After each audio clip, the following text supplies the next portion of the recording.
Welcome, curious minds, to the deep dive.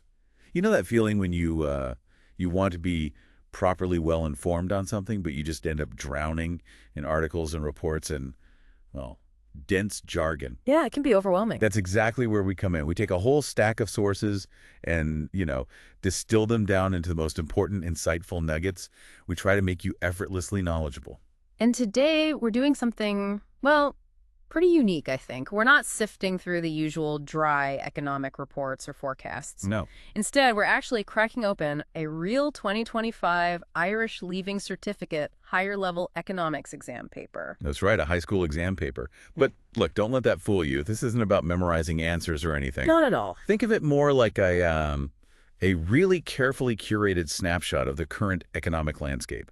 It's seen through the lens of what Ireland thinks its future citizens need to understand.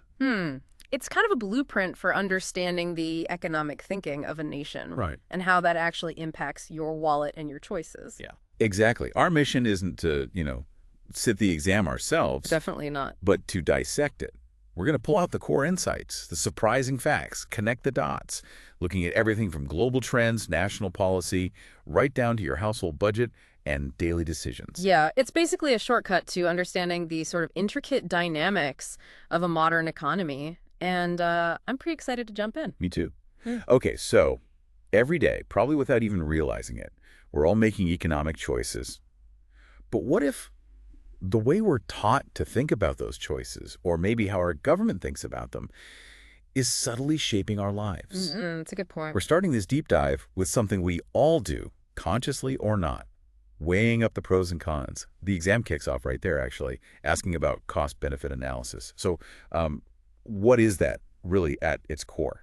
Well, cost-benefit analysis is basically an economic tool. It's designed to help us make, better decisions. It's simply about comparing the total cost of doing something against its total benefits to see if the benefits genuinely outweigh the costs. It's about trying to make a rational choice by, seeing the whole economic picture. Okay, and a perfect real-world example from the exam, straight out of the headlines, actually, is hosting a major sporting event.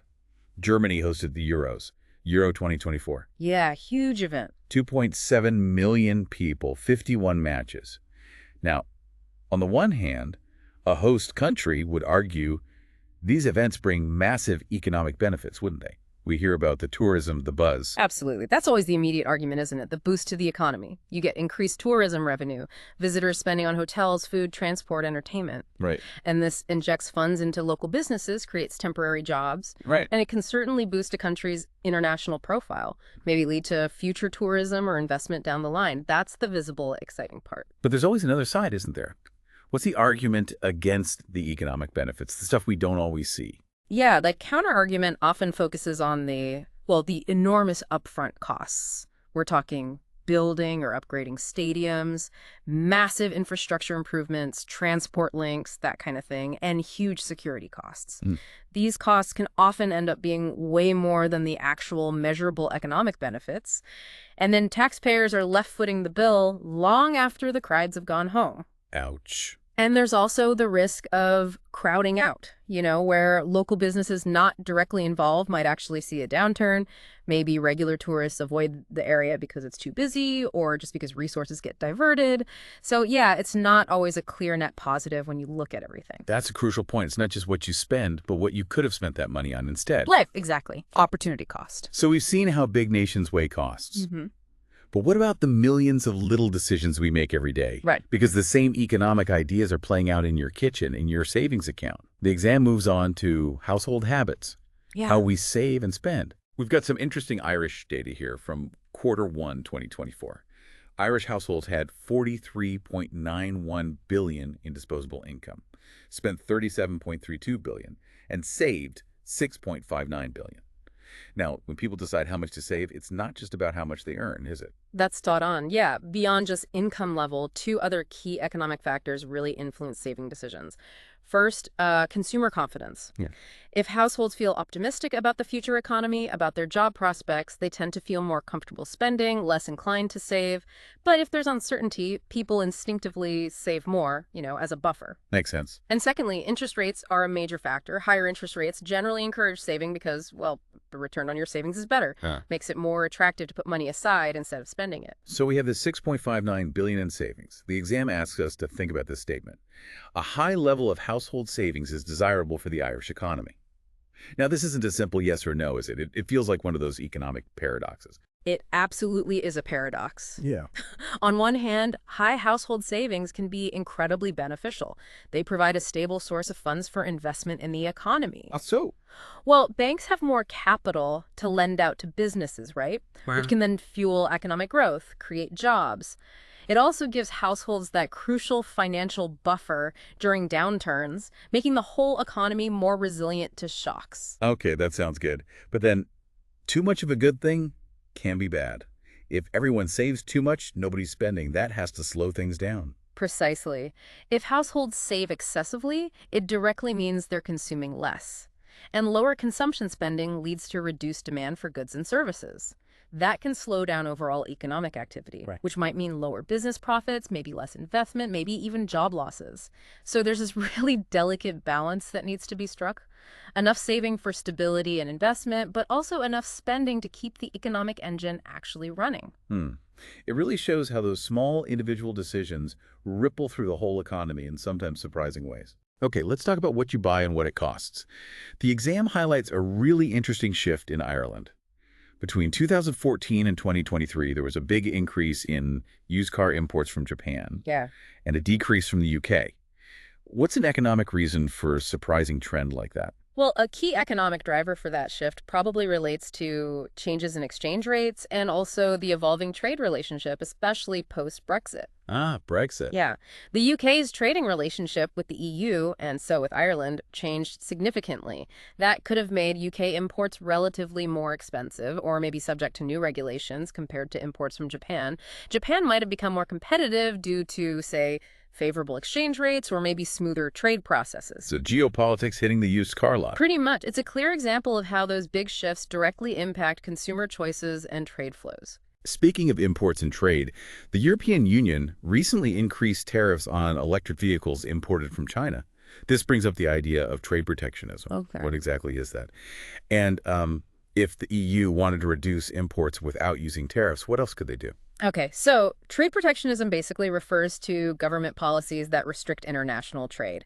Usually the aim is to shield domestic industries from foreign competition. Tariffs, which are just taxes on imported goods, are a common tool. Right. An alternative measure the EU could use instead of tariffs is implementing import quotas. Quotas. Yeah. This directly limits the quantity of a specific good, like Chinese EVs, that can be imported over a certain period. It can be more direct than a tariff, which just makes things more expensive. And why do you think we're seeing this sort of increase in trade protectionism globally right now? It feels like we had years of free trade, and now the tide's turning back a bit. It's a complex shift, for sure. One big reason is a growing focus on national security and economic self-sufficiency, especially after the supply chain chaos we saw during the pandemic and other recent crises. Yeah, that makes sense. Countries are increasingly trying to prioritize domestic production of critical goods. Another factor is rising geopolitical tensions. Trade policies are sometimes used as leverage or as a reaction to what countries see as unfair trade practices by others. And protecting jobs at home. And protecting domestic jobs, absolutely. Especially in industries that are struggling against cheaper imports, that often becomes a big political priority. Okay, let's talk chocolate. Who doesn't love chocolate? Can't argue with that. The exam uses Ireland's Consumer Price Index for chocolate from January to June 2024 to illustrate inflation. You might have noticed your favorite bar costing more. The data shows chocolate prices were consistently rising year on year throughout that period. Now, this trend is generally not beneficial for consumers, right? It just means your purchasing power goes down. You have to spend more to buy the same amount. Exactly. It's a very tangible example of inflation hitting your daily life, isn't it? And speaking of rising costs, the exam asks about two types of inflation. demand pull and cost push. Okay. Then it gives a very specific example. Cocoa prices tripled Yeah. in Q1 2024, and manufacturers expect to pass these higher costs onto shoppers in Q4, around Halloween and Christmas time. Which type of inflation does this exemplify? Tripled cocoa prices. Yeah. My gut says that's a cost issue pushing prices up, not suddenly everyone demanding more chocolate. Am I on the right track? You're absolutely right, yeah. This situation is a clear example of cost-push inflation. Okay. See, demand-pull inflation happens when there's just too much demand in the economy chasing too few goods, effectively pulling prices up. Cost-push inflation, on the other hand, happens when the cost of producing goods and services goes up. Producers then pass those higher costs onto consumers. Like with the cocoa. Exactly. The tripling of cocoa prices directly increases the production cost for chocolate makers, forcing them to raise their prices. So yeah, when your Halloween candy gets more expensive this year, you can likely blame cocoa farmers and global supply chains, not necessarily a sudden surge in everyone demanding more chocolate. That's a great way to think about it. Yeah. And just to wrap up this section on daily economics, what measures have both the Irish government and Irish consumers taken to cope with these increases in the cost of living? Because everyone feels this. Well, the Irish government has implemented various measures to try and cushion the blow. Things like targeted energy credits for households, specific cost of living payments for vulnerable groups, or adjusting tax credits to ease the financial pressure a bit. Okay. On the consumer side, in Ireland, like elsewhere, people adjust. Common coping mechanisms include changing spending habits, maybe trading down to cheaper brands, cutting back on discretionary spending like eating out, or actively looking for discounts and sales. Yeah, definitely seeing that. People also adjust how they consume things, like trying to reduce energy use at home. It's about adapting to the new reality of higher prices. All right, let's move on to some foundational economic concepts. The exam asks about the difference between a positive economic statement and a normative economic statement. Now, these sound a bit academic, maybe, A little bit, yeah. but they're actually crucial for understanding economic debates and for telling the difference between fact and opinion. They really are vital. So a positive economic statement is objective. It's fact-based. You can test it, prove it, or disprove it by looking at data. Think of it as describing what is or what will be. Okay. A normative economic statement, though, is subjective. It's value-based. It expresses an opinion or judgment about what ought to be. The should. Exactly. It can't be proven or disproven just by looking at facts. It's about what should happen. Okay, let's test this. 2 examples from the paper. First, all citizens in Ireland deserve free health care to ensure equal access to medical services. Positive or normative? My gut says that's about what we should have. And your gut is spot on. That's a classic normative statement. It expresses a value judgment, doesn't it, about what society deserves or should provide. It's not a factual description of the current system or a testable prediction. It's a policy goal. Right.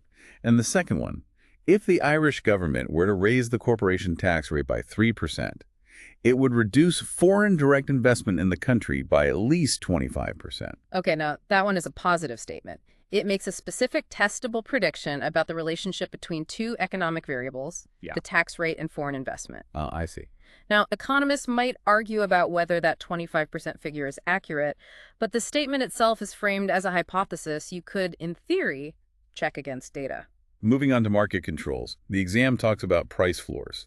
What's a price floor, and how does the Irish national minimum wage, $13.50 per hour, fit into that? Okay, price floor is basically a government-imposed, or sometimes group-imposed, limit on how low a price can be charged for something. Think of it like a minimum entry fee. For it to actually have an effect, it has to be set above the price the market would naturally settle at the equilibrium price. The Irish national minimum wage is a perfect example of a price floor, but in the labor market.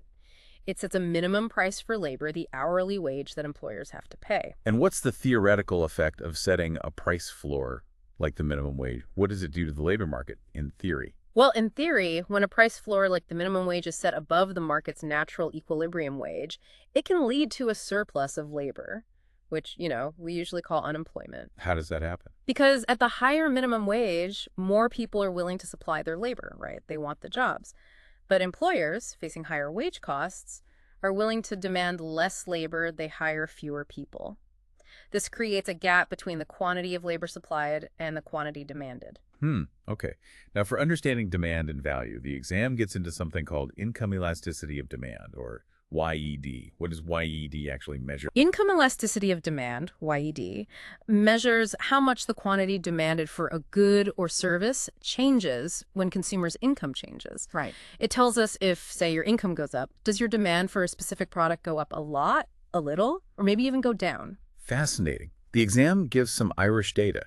Domestic electricity with a YED of plus 0.1, instant noodles at -0.5, Right. and premium branded clothing at plus 4.1. Yeah. Based on these numbers, can you identify a necessity, a luxury good, and explain why instant noodles are an inferior good? It's amazing how these numbers reveal how we behave. It really is. Okay, so domestic electricity with a YED of plus 0.1. That's a classic necessity. Necessities have a YED between 0 and plus 1. It means as your income goes up, your demand for it goes up too, but only slightly. Did you need it anyway? Exactly. You need electricity pretty much regardless of how rich you are, so demand won't suddenly skyrocket just because you get a pay rise. Now, premium branded clothing with a YED of plus 4.1, that's clearly a luxury good.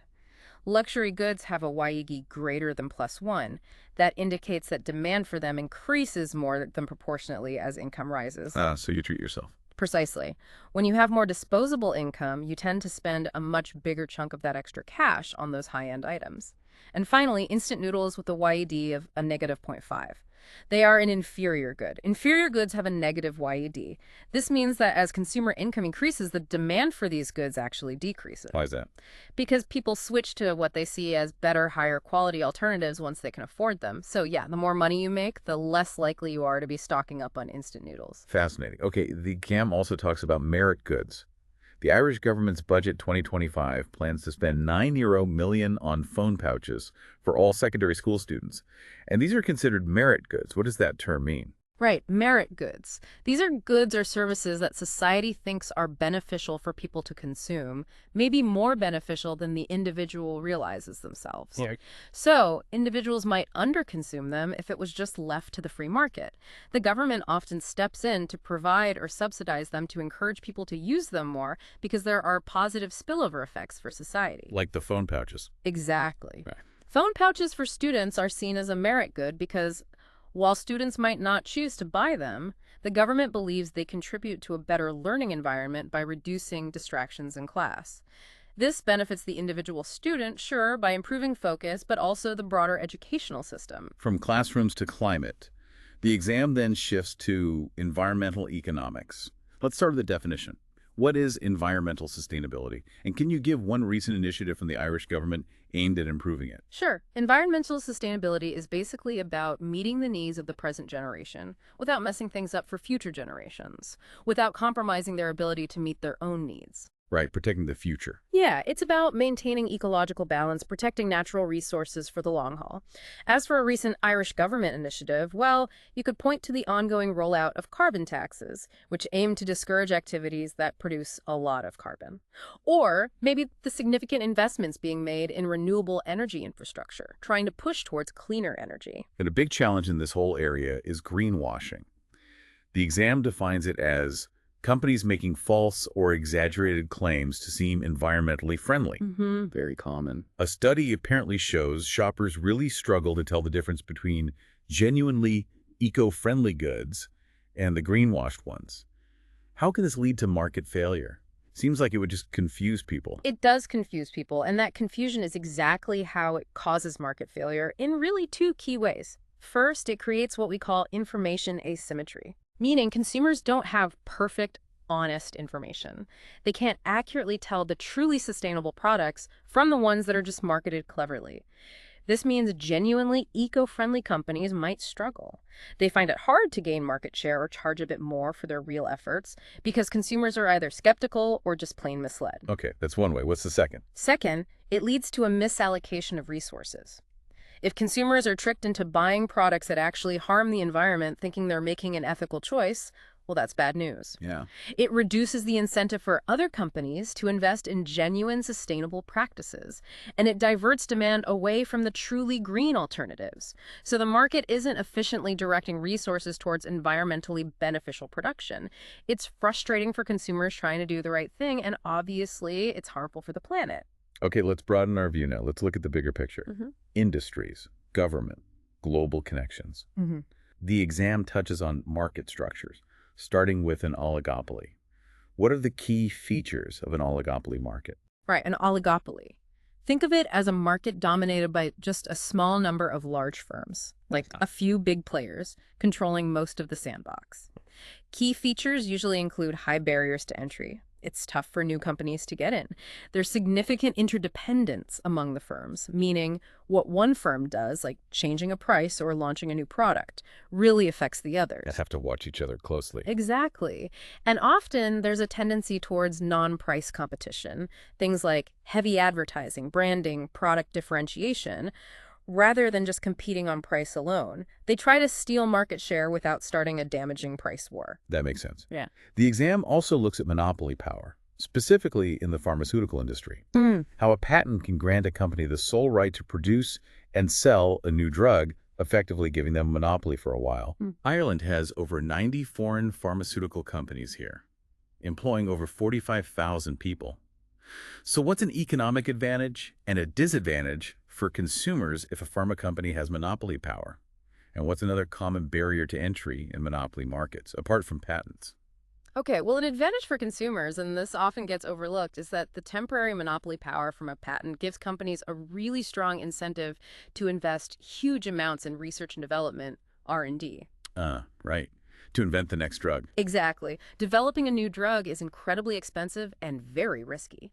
Without that guarantee of being able to profit exclusively from it for a period, companies might just not bother undertaking that risky R&D. So this system can actually lead to innovative, life-saving treatments that ultimately benefit patients. But on the flip side, there's a clear disadvantage, isn't there? If they have a monopoly, they can charge pretty much what they like. Yeah, absolutely. That's the main disadvantage.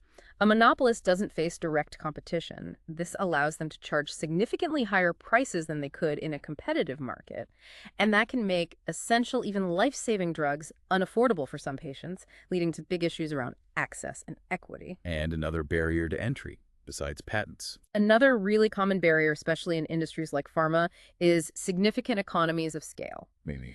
It means the existing large firms can produce stuff at such a low average cost because they're so huge, massive factories, global distribution networks, that it's extremely difficult for a new, smaller company to even come close to competing on price or scale. The setup costs are just immense. Okay, let's look at the Irish health insurance market. We're given the market shares. VHI has 49%. Laya has 26%, and Irish Life has 21%. The exam wants us to understand something called the Herfindahl-Hirschman Index, or HHI, to see if this market is competitive or highly concentrated. How does that index work, and what does it tell us here? Right, the HHI. It sounds complicated, but the calculation is fairly simple. You take the market share of each firm in the industry, you square that number, and then you add up the results. Okay, so for this market, you calculate 49 squared plus 26 squared plus 21 squared, which is, let's see, 2401 plus 676 plus 441. That sums up to 3518. And is 3518 high or low? That's high. A key benchmark economists use is that an HHI above 2500 generally indicates a highly concentrated market. So with an HHI of 3518, the Irish health insurance market is definitely considered highly concentrated. A few big players really dominate. Now, what happens if a new provider, Level Health, enters the Irish market, as they announced they would? What are the potential economic effects on the existing firms like VHI, Laya, and Irish Life? Will it just be more the same, or could it shake things up? Oh, the entry of a new firm, like Level Health, could certainly shake things up a bit. Firstly, it could significantly increase competition. That might force the existing big players, VHI, Laya, Irish Life, to become more efficient, maybe offer more competitive prices, or improve their service and products to keep their customers. Good for consumers, potentially. Potentially, yeah. It often leads to more innovation in the market, too. Secondly, it could reduce the market share and profitability of those existing firms. As the new entrant grabs a slice of the pie, the revenue and profit pools for the established players might shrink, especially if the overall market doesn't grow much bigger. It definitely forces them to adapt. Switching gears within healthcare, but sticking with market issues. The exam highlights a really critical situation with Irish GP practices. Over 3/4 of the roughly 2,500 practices have closed their lists to new patients, and over 700 GPs are due to retire in the next 5 years. That sounds like a looming crisis for patients. It is a very serious situation. What are two possible effects on patients? And what's one economic measure the Irish government could take to try and address this shortage? Yeah, this is a major public health concern. Two immediate effects on patients are, firstly, simply reduced access to essential primary health care. That means much longer waiting times for appointments, or maybe even finding it impossible for new patients or people moving area to register with any local GP. And the second effect. Secondly, this can lead to poorer health outcomes. If people delay seeking medical help for things that aren't emergencies, or if they end up relying more heavily on already overstretched A&E departments for basic care, well, that's not good for their health, and it's a much more expensive and less efficient way to deliver healthcare overall. So what could the government do, economically speaking? One economic measure they could take is to increase funding for medical school places and GP training programs, make it easier to become a GP. And, crucially, perhaps provide direct financial incentives like grants or subsidies for new GPs to set up practices in areas where the shortage is worst, especially rural areas. The exam mentions that this mix of public and private healthcare reflects Ireland's broader mixed economy. What does that term actually mean? And can you give another example of Ireland being a mixed economy beyond just healthcare? Sure. A mixed economy is basically an economic system that blends elements from different models. It takes bits from market-based systems, like capitalism, where private companies make most decisions, and bits from more planned or command-based systems, which tend to be more socialistic with lots of government control. So a mix of private and public. Exactly. You have both private sector companies making decisions and significant government intervention and provision in the economy. Beyond healthcare, where we see that mix of public hospitals and private clinics, another great example in Ireland is the education system. How so? Well, while there are private schools and colleges, the vast majority of primary, secondary, and third-level education is publicly funded and provided by the state. The government has a big say in curriculum, funding, administration. It's a clear balance between individual choice, maybe through private options, and collective provision by the state. Okay, now for some big picture government finance. Let's look at Ireland's general government debt. The data runs from 2021 to a forecast for 2025, and it's shown as a percentage of both modified gross national income, GNI, and gross domestic product, GDP. What's the overall trend shown in the GNI figures? Looking at the data for government debt as a percentage of GNI, the overall trend shows a decrease from 2021 through to the forecast for 2025. So debt is going down relative to the size of the real economy. That's right. It indicates a positive improvement in Ireland's debt burden relative to its underlying economic activity, which is what GNI tries to measure.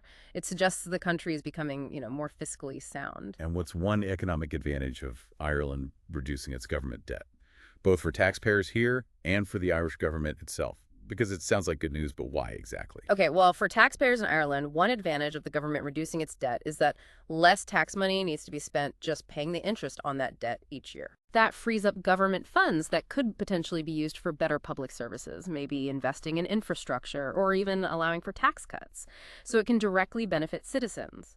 For the Irish government, reducing debt significantly boosts its fiscal flexibility and its creditworthiness on international markets. Meaning it gives the government more breathing room to borrow money if it needs to in the future, say, during another economic crisis or for big investment projects. And it can also lead to lower interest rates when they do borrow because they're seen as less risky by lenders. The exam then asks, which is a more accurate measure of Ireland's debt burden? Debt as a percentage of GNI or GDP? This is quite a specific issue for Ireland, isn't it? And often misunderstood. It is very specific to Ireland, and debt as a percentage of GNI is generally considered the more accurate and insightful measure for Ireland's debt situation. Why is that? It's because Ireland's GDP figures are significantly inflated by the activities of large multinational corporations, the big pharma and tech companies. They often report huge profits here for tax reasons, even if the actual economic activity generating those profits happens elsewhere. So GDP makes the economy look bigger than it feels on the ground. In a way, yes. GNI modified gross national income tries to strip out those globalization effects.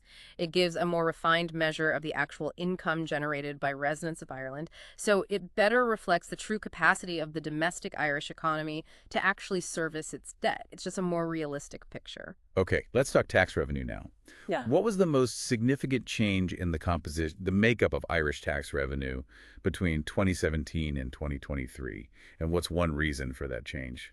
The most significant change, by far, was the dramatic increase in corporation tax receipts as a proportion of total tax revenue. In 2017, it was a notable share, but by 2023, it had become a much, much larger, even dominant component of the government's income. And the reason? Mostly those multinationals again. Primarily, yes. The exceptional performance of the multinational sector in Ireland is the main driver.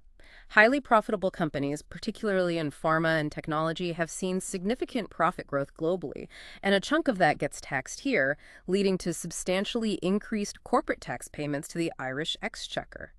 Ireland's relatively low corporate tax rate historically played a part in attracting them, though that's now changing with international reforms. Now for some tax system debates. Is Ireland's value-added tax, VAT, system generally considered a progressive or a regressive tax? And why? Ireland's VAT system is generally considered a regressive tax. Regressive, what does that mean? A regressive tax is one that takes a larger percentage of income from low-income earners than from high-income earners. VAT is applied pretty much uniformly to goods and services, right? But lower-income households tend to spend a much larger proportion of their total income on consumption, on buying things subject to VAT compared to higher-income households, who are able to save or invest a larger chunk of their income. So the burden of the tax, as a percentage of their income, falls more heavily on those with lower incomes, makes it feel less fair to some. And sticking with tax, there's always debate about possibly introducing a higher rate of income tax, maybe on individuals earning above, say, 100,000 jars per year. This is a classic economic and political discussion point. It is indeed. Arguments in favor often focus on principles like income redistribution and social equity. Proponents would say that higher earners can afford to contribute more towards public services, which helps reduce income inequality and strengthens the social safety net for everyone. Plus, it could provide extra government revenue for essential services without hitting lower or middle-income households. But isn't there an argument that those high earners are maybe already contributing a lot through other taxes? Or that this could just drive talented people away from Ireland? Absolutely. Those are the typical arguments against it. They usually focus on potential disincentives for work, for investment, for entrepreneurship. Opponents might argue that a higher tax rate on top earners could discourage skilled professionals or entrepreneurs from staying in Ireland or from coming here in the first place. That could potentially impact economic growth or our ability to attract global talent. And they might just find ways around it. They also might argue it could lead to capital flight people moving their money elsewhere, or encourage tax avoidance strategies, meaning it might not even generate the expected revenue in the end and could perhaps even harm the economy. It's always a tricky balance between fairness or equity and economic efficiency or competitiveness. Let's talk about saving for retirement. This September, Ireland is bringing in a new auto-enrollment pension scheme. For every 3 year an employee puts in, their employer adds 3, and the state adds 1. Sounds like a good deal for the employee. It does. For the employee, a clear economic advantage is dramatically increased retirement security, hopefully. The scheme provides a simple, almost automatic way to save for retirement, and it's significantly boosted by those contributions from both the employer and the state. Right. This should greatly improve their long-term financial stability compared to just relying on the state pension, potentially preventing poverty in old age for many. But what about the employer? What's a potential economic disadvantage for them? Well, for the employer, a potential economic disadvantage is simply the increased cost of doing business. That mandatory employer contribution is an additional payroll expense that could reduce profitability, especially maybe for smaller businesses, or potentially affect their ability to invest in other areas, or maybe even hire more staff. It's an extra cost they have to factor in. And how might this new pension scheme influence the multiplier effect in Ireland, especially in the short term? The exam suggests it might lead to a lower marginal propensity to consume, or MPC. That sounds a bit technical, but it's about how money circulates, right? It is, yeah. The multiplier effect is the idea that an initial bit of spending in the economy can lead to a much larger overall increase in national income as that money gets spent and respent. The MPC, the marginal propensity to consume, is just the proportion of any extra income that people spend rather than save. Okay. So if this auto-enrollment pension scheme leads to a lower MPC, meaning people are diverting more of their income away from immediate spending and into pension contributions, which is a form of saving, then yes, it would reduce the size of the multiplier effect. Why? Because less of that initial money is being respent immediately within the economy. The successive rounds of spending become smaller, so the overall boost to national income in the short term would be less significant. It's basically taking money out of current circulation for future benefit. We also need to consider public infrastructure. What is it exactly? Give us an example. And what are two possible challenges for the Irish economy if government spending on long-term infrastructure isn't sufficient? Okay, public infrastructure refers to the fundamental facilities and systems that serve a country or an area. Think of it as the physical backbone of the economy. Like roads. Yeah, things like transportation systems, roads, railways, ports, airports, also communication networks, power grids, water supply, and essential public buildings like hospitals and schools. Got it. And if we don't spend enough on it, what are the challenges? If government spending on long-term infrastructure is insufficient, two major challenges can arise. Firstly, reduced economic competitiveness and productivity.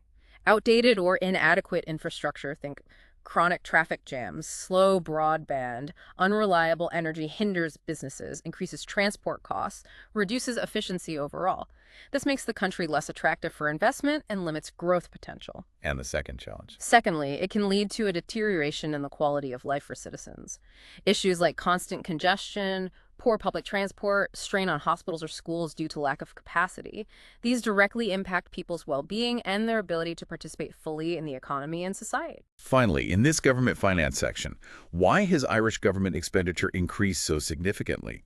It went from $54 billion back in 2015 to a forecasted $105.4 billion in 2025. That's almost double. What are two key reasons for that huge jump other than spending on infrastructure? It is a massive increase, you're right. Two key economic reasons beyond just building things are firstly, demographic changes and the associated rise in social welfare spending. Ireland, like many developed countries, has an aging population. Right. More pensions, more health care. Exactly. That means increasing demands on the social safety net pensions, health care for older people, other welfare benefits. That all costs more. Secondly, there's been increased public sector wages and employment. As the economy grew, and especially after periods of pay restraint following the last crash, there's been pressure to increase public sector pay. Plus, the size of the public service may have expanded to meet demands.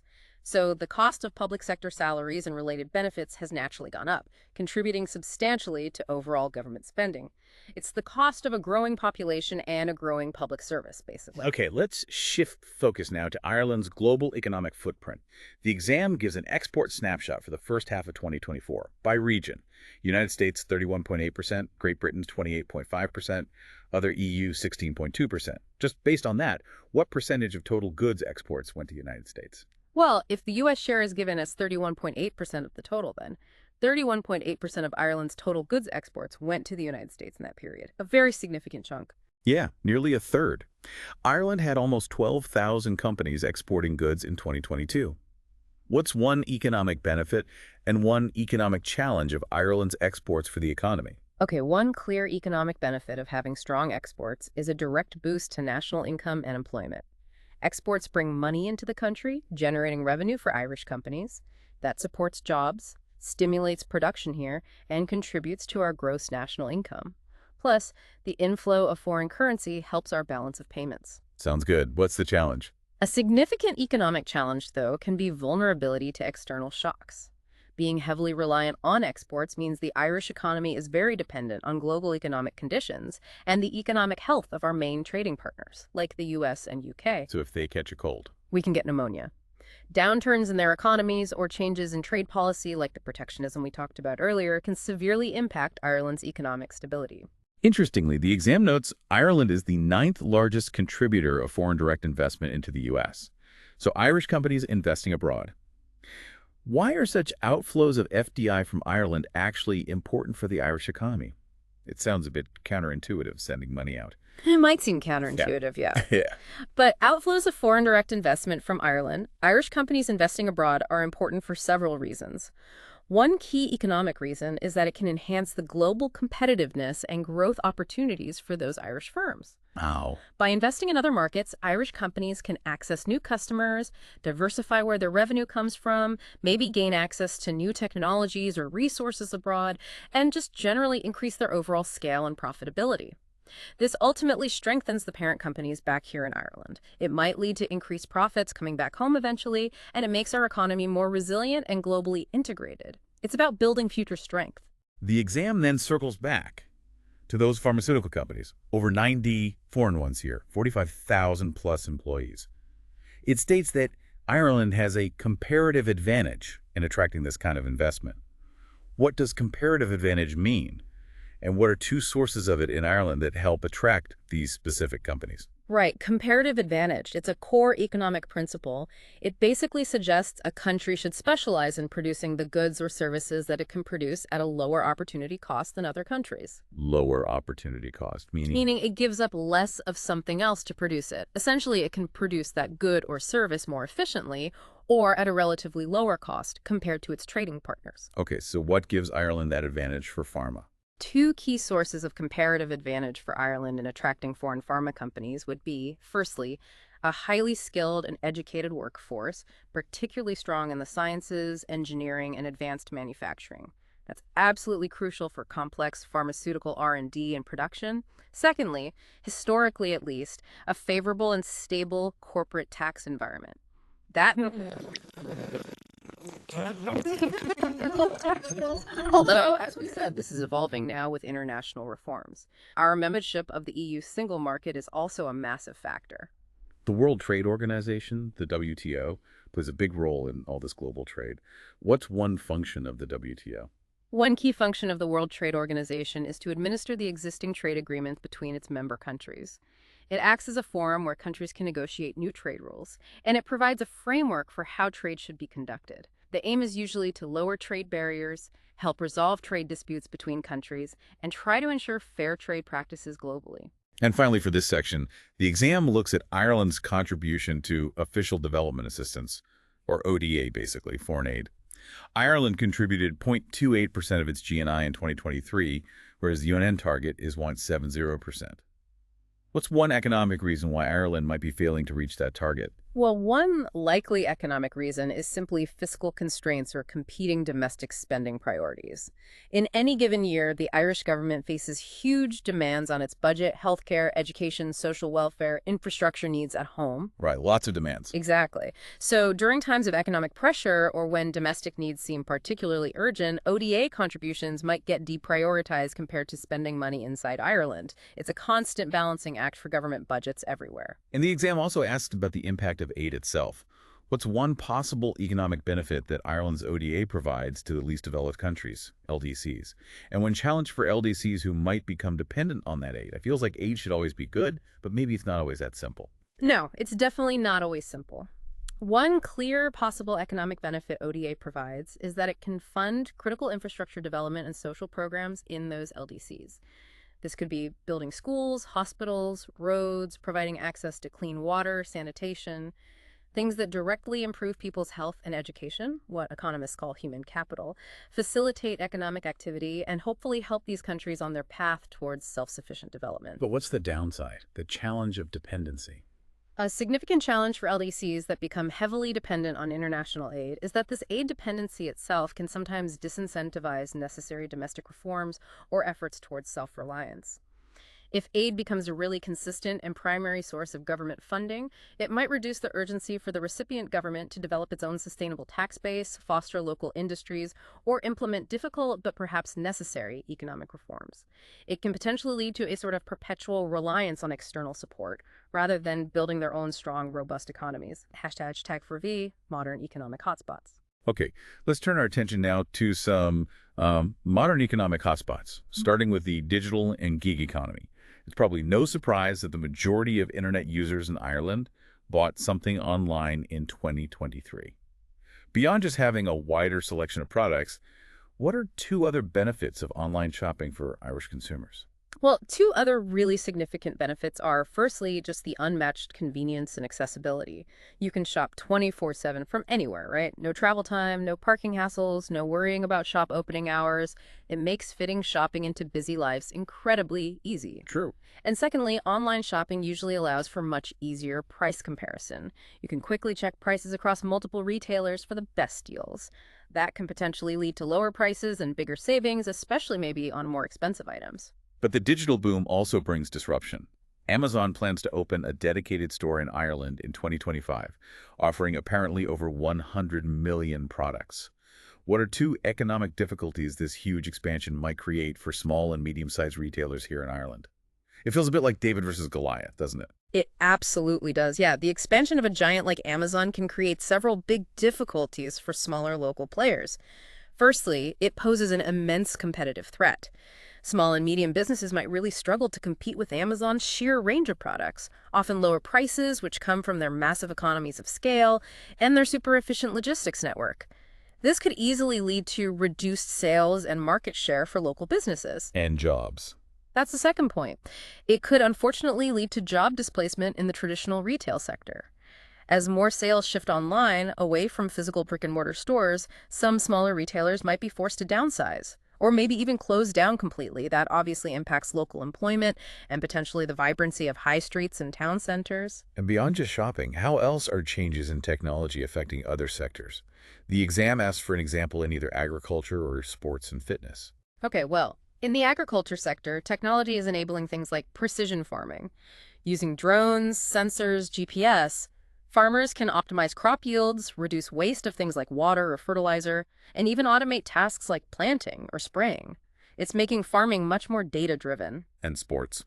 Or, in the sports and fitness sector, technology has led to the explosion of wearable fitness trackers, monitoring everything from heart rate to sleep. Well, you have online coaching platforms, virtual reality fitness apps. It allows for much more personalized training and gives people broader access to fitness services, even from home. The exam then brings up the gig economy.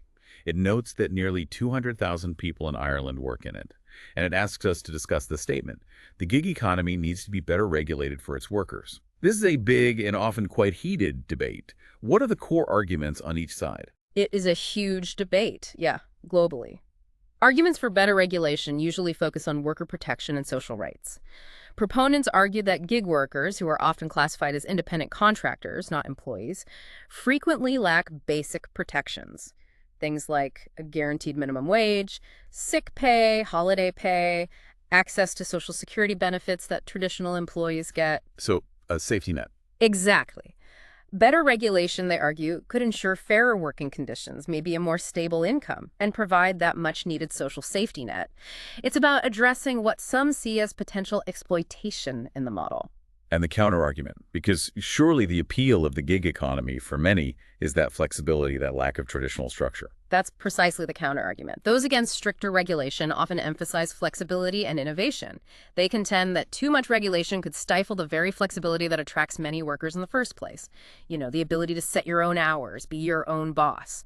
And it could make it less attractive or more costly for the platform companies to operate, potentially reducing the number of gig opportunities available overall. They might argue the current model allows for a kind of entrepreneurship and autonomy that traditional jobs don't offer, and that over-regulating it would just kill that dynamic element. It's a really difficult balance to strike. Ireland has had near full employment since the start of 2022. What's one positive economic effect and one negative economic effect of full employment on the Irish economy? It sounds like it should be purely good news, but maybe it isn't always. It's mostly very good news, but yeah, there can be caveats. One significant positive effect of full employment is obviously increased national output and economic growth. With more people working, earning, spending, the economy produces more goods and services. That leads to higher GDP, potentially higher living standards for many, and it usually boosts government tax revenues too. Okay, so that's the good side. What's the potential negative? A potential negative economic effect can be upward pressure on wages and potentially inflation. When labor markets get really tight, like at full employment, businesses have to compete more intensely to attract and retain workers. This tends to push wages up. Which sounds good for workers. It does, but if those higher wage costs aren't matched by increases in productivity, businesses might pass the increased costs on to consumers in the form of higher prices. This can contribute to general inflation across the economy. Let's delve into the property market and financial services now. There's a new bill, the Finance Provision of Access to Cash Infrastructure, Bill 2024, aiming to ensure people can still get access to cash across the country. Separately, thinking about banks, what are two factors that affect how much credit Irish retail banks can actually create, how much money they can lend out? Okay, two crucial factors affecting how much credit banks can create are, firstly, the level of central bank interest rates. When the European Central Bank lowers its key interest rates, it becomes cheaper for retail banks to borrow money themselves.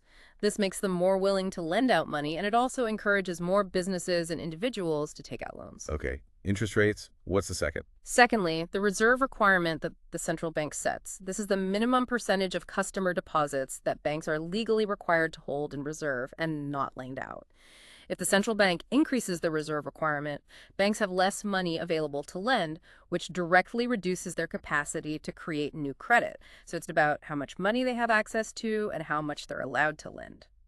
Allied Irish Bank, AIB, is investing $40 million to upgrade nearly two-thirds of its 170 branches by the end of 2025. What's an economic reason AIB might be doing this? In a world where everything seems to be moving online, why invest so much in physical branches? That's a great question, and it really speaks to their strategy. One key economic reason for AIB making this big investment is likely to enhance customer experience and try to retain or even attract market share. Even in an increasingly digital banking world, many customers still prefer or need in-person banking for certain things, maybe complex transactions, getting financial advice, or just the convenience of a local branch. So it's about keeping those customers happy. Yeah, investing in modern, efficient, accessible branches can help AIB differentiate itself from competitors, especially online-only banks. It caters to a wider range of customer needs and preferences. This could reduce the number of customers switching away and maybe even attract new business, particularly in local communities where a physical presence is valued. Turning to residential property prices. The exam shows year-on-year percentage changes in Ireland's residential property price index from March to August 2024. Looks like a pretty dynamic market. How might rising property prices affect the Irish labor market? It feels like it must have a big impact on people trying to find work or move for work. Oh, rising property prices definitely have significant effects on the labor market. Two key ones are, firstly, they can reduce labor mobility. Really high housing costs, especially in cities or areas with lots of jobs, can discourage workers from moving there. The cost of buying or renting might just outweigh any potential pay rise. So people get stuck. Yeah, it can lead to labor shortages in certain key sectors or regions because people literally can't afford to live where the jobs are. Secondly, rising property prices can increase wage demands. Housing is a massive part of most people's living expenses, right? Definitely. So as those costs shoot up, workers are likely to demand higher wages just to maintain their standard of living. This puts pressure on employers, especially smaller businesses perhaps, and could impact overall business competitiveness if wages rise faster than productivity. In Budget 2025, the government decided to extend mortgage interest relief for taxpayers who are paying more mortgage interest now in 2024 than they were back in 2022. Right. This is a form of tax relief aimed at homeowners. What are the arguments for and against this kind of government intervention? Yeah, this kind of measure always sparks debate.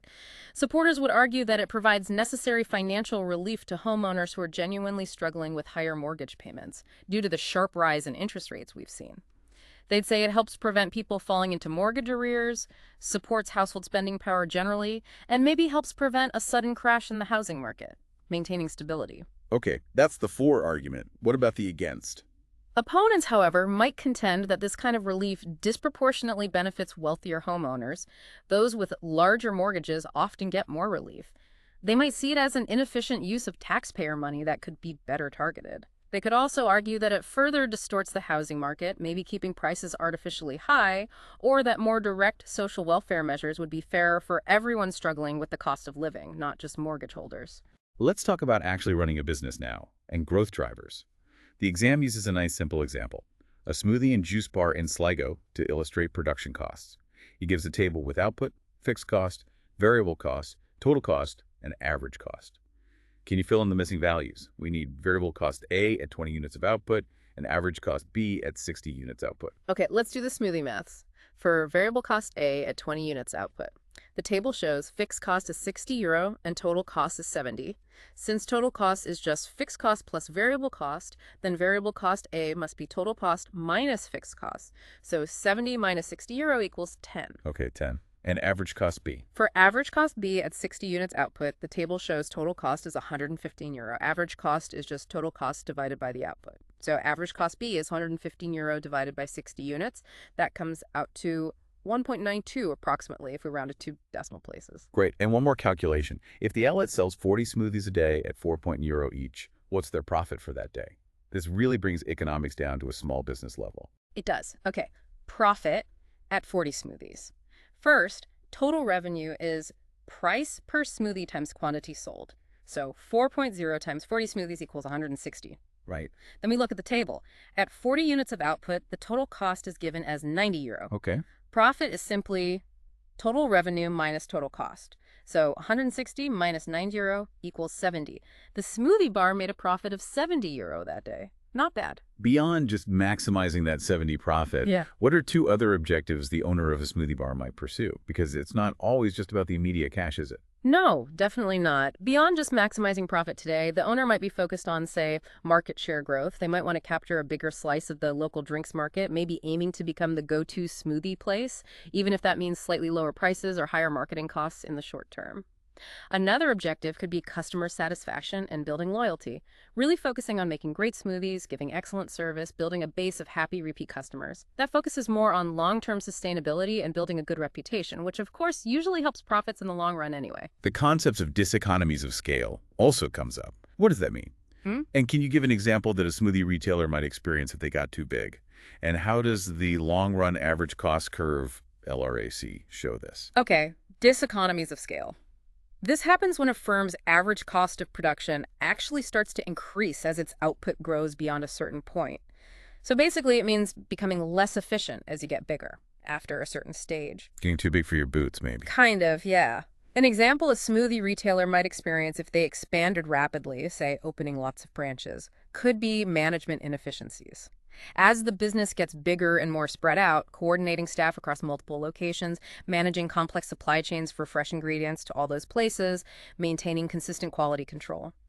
It all becomes much more complex and potentially more costly per smoothie sold. This leads to higher average costs. And the LRAC curve, how does that fit in? The long-run average cost curve, LRAC, is really important here. You can think of it as tracing out the lowest possible average cost for producing any given level of output, assuming the business can choose the perfect size or scale of operation, like how big to make each smoothie shot. And its shade is key? Exactly. The shape tells the story. The initial downward sloping part shows economies of scale. Getting bigger makes you more efficient, average costs fall, but eventually the curve typically flattens out and then starts sloping upwards. That upward sloping part clearly shows diseconomies of scale. Kicking in, further increases in size or output lead to higher average costs. That minimum point on the U-shaped LRAC represents the most efficient scale of production for the firm before it starts getting unwieldy and less efficient. Let's look at a challenging sector now, hospitality. The exam highlights an increase in insolvencies, businesses going bust in Ireland's hospitality sector, from the first half of 2023 to the first half of 2024. What are two economic measures the Irish government could potentially implement to help reduce these closures? That's a tough situation for many pubs, restaurants, hotels. Two possible economic measures the government could consider are, firstly, targeted financial support or grants. This could be something like temporary reductions in the VAT rate specifically for hospitality businesses, or maybe direct grants to help them cover high fixed costs like rent, commercial rates, or soaring energy bills.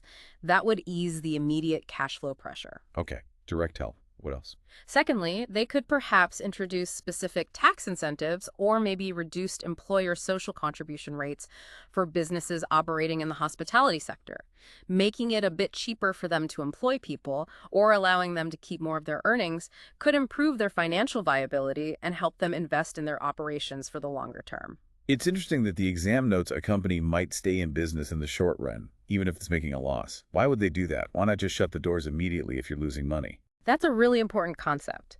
A company might rationally decide to stay open in the short run, even while making an overall loss, as long as its revenue is covering its variable costs and contributing something towards its fixed costs. Explain that a bit more. Okay, in the short run, some costs are fixed. Think rent, maybe loan repayments on equipment, insurance.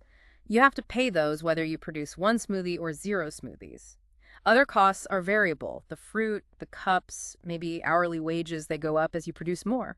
As long as the money coming in from sales, €4 per smoothie, is enough to cover the variable costs, €10 for 20 smoothies, etc., and leave something left over, even a little bit, to help pay that unavoidable rent. It's better to stay open than to shut down. Because if you shut down, If you shut down immediately, you make zero revenue, but you still have to pay all those fixed costs, so your loss would be even greater, equal to the total fixed costs. Staying open, even at a loss, minimizes that loss as long as price covers average variable cost. finally, for this entire deep dive, the exam really emphasizes that entrepreneurship is central to Ireland's broad-based economic growth and prosperity. What are two key reasons why entrepreneurship is so important for the continued development of the Irish economy? It really is vital. Two key reasons are, firstly, job creation and employment growth. Entrepreneurs start new businesses, right?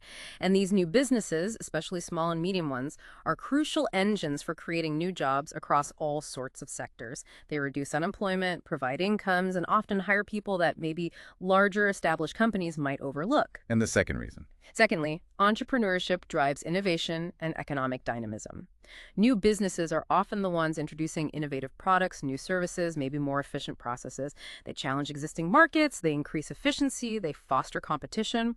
This constant cycle of innovation, of new ideas being tried out, is absolutely vital for helping the economy adapt to changing global demands, boosting productivity, and ensuring our long-term economic competitiveness and development. It keeps the economy fresh and looking forward. Wow.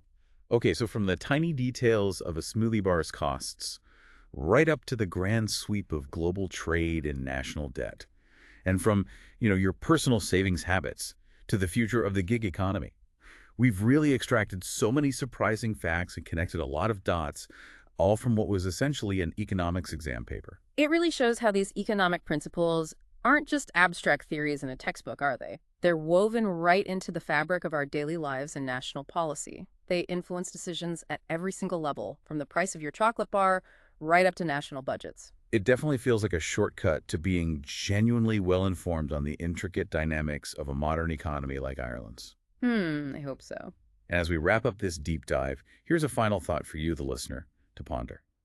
From those major sporting events to the price of chocolate, from national debt to the gig economy, what's the single most surprising or maybe most impactful economic insight you're taking away from this deep dive today?